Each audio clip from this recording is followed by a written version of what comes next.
Hello everybody and welcome back to So Crafty with Connie. Today I wanted to show you how to make these fleece covers for the little wire metal ramps and plastic ramps that are used in rescue cages that the little animals can walk up and down to the different levels that are in their little cages that they are staying in.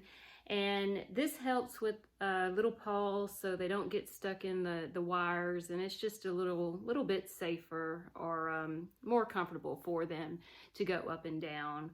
And so I have two different sizes. The plastic one is bigger than the metal one, and this is the plastic cover for the plastic one. It's the bigger one, and then this is the one for the metal one, and it's a little shorter, but they're real easy and simple to do, and rescues can use them. And if you have any type of cages for your animals that have the little ramps in them, it'd be perfect for that as well. All right, so if this video helps and you like it, please give me a thumbs up, and don't forget to subscribe to my channel, please. And I hope you enjoy this, and if you're ready to get started, let's go ahead and get started.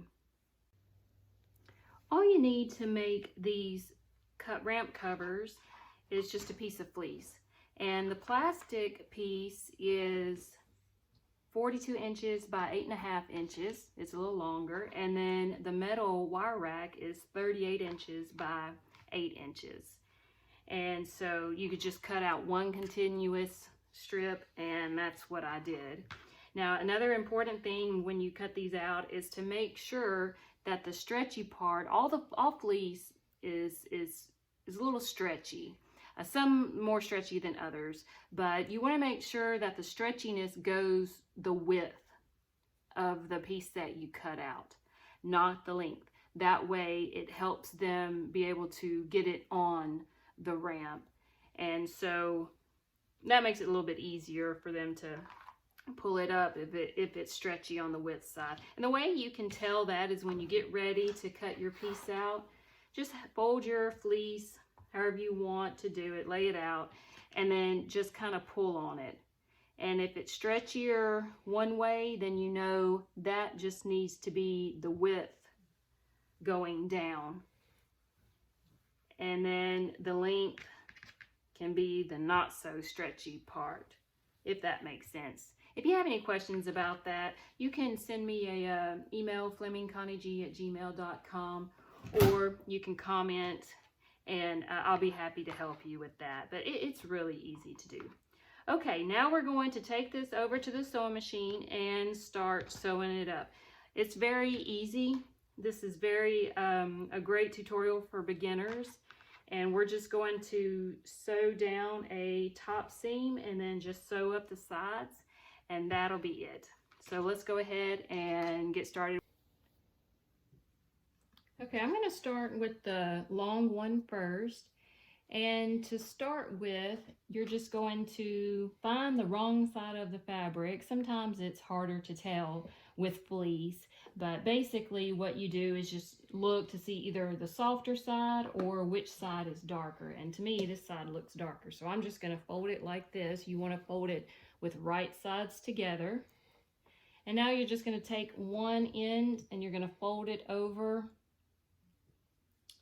about 1/2 inch to 1 inch, and then you're going to fold it over again, same sides. Now you're going to just straight stitch all the way across, and I would leave about the edge of your presser foot along the edge as a guide.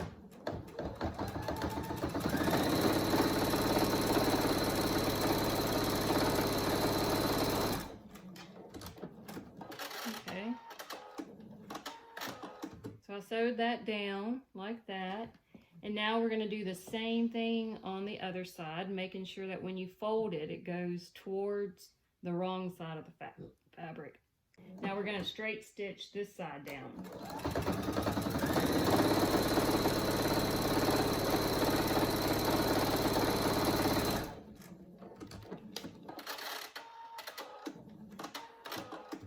Now we're just going to fold this in half again, with right sides together, and you're going to match up the top of the edges that you just sewn. And then you're going to want to match up your edges on the side too. Now if you want, you can pin this, but I'm just going to hold mine together.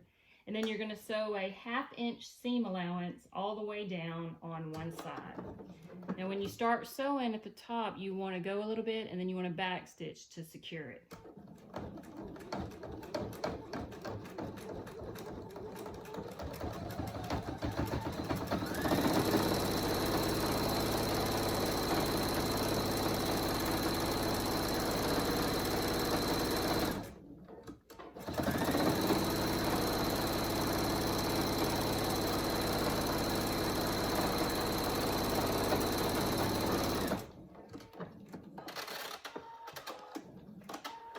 Now we're going to do the exact same thing on the other side. Put the edges together, and then we're going to back stitch at the beginning. We're using a 1/2 inch seam allowance, and then we're just going to sew all the way down to the end, and when you get to the end, back stitch at the end. So I finished sewing up both sides of each piece, and I did the metal rack ramp also, and it's the exact same.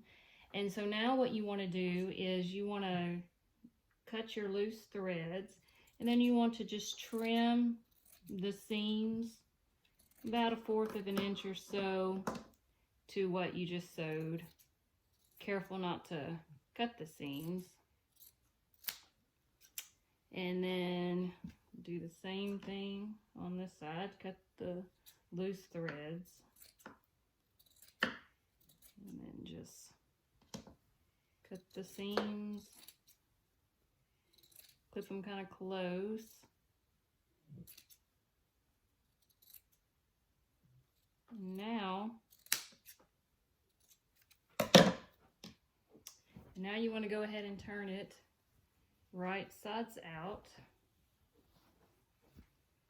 And then I'm going to use my bamboo stick here to poke out my corners really well.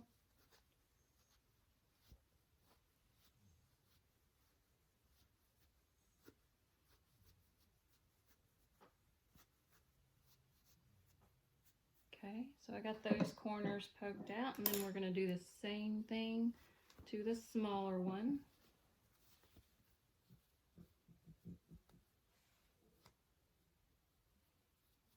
Okay, and that's it.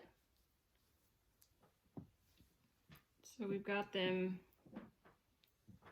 both finished, and they'll just slide these over the ramps. And then they'll take them off too to wash them. So it makes it easy to take them off and wash them made like this. Now, so if you notice, I did use directional fabric. So one side, the kitties are upside down. And if you don't want that, then you can cut two separate pieces. So I would cut for the metal cover, I would cut two 19.5 inch pieces by 8 inches, and then for the plastic one I would cut two 26.5 inches and by 8.5 inches, and then you can just sew the bottom seam. You can just sew them together, right sides together. And the reason why I added an extra 1/2 inch is that way you would allow for a 1/2 inch seam allowance.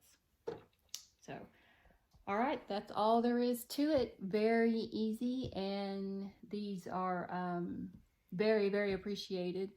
If you have any questions, again, please feel free to ask me, flemingconnieg@gmail.com. And if you like the video, give me a big thumbs up, and don't forget to subscribe to my channel. And as always, thank you so much for sewing and helping and all you're doing for the rescues. Thank you again. I hope you have a wonderful day, and I'll see you next time. Bye-bye.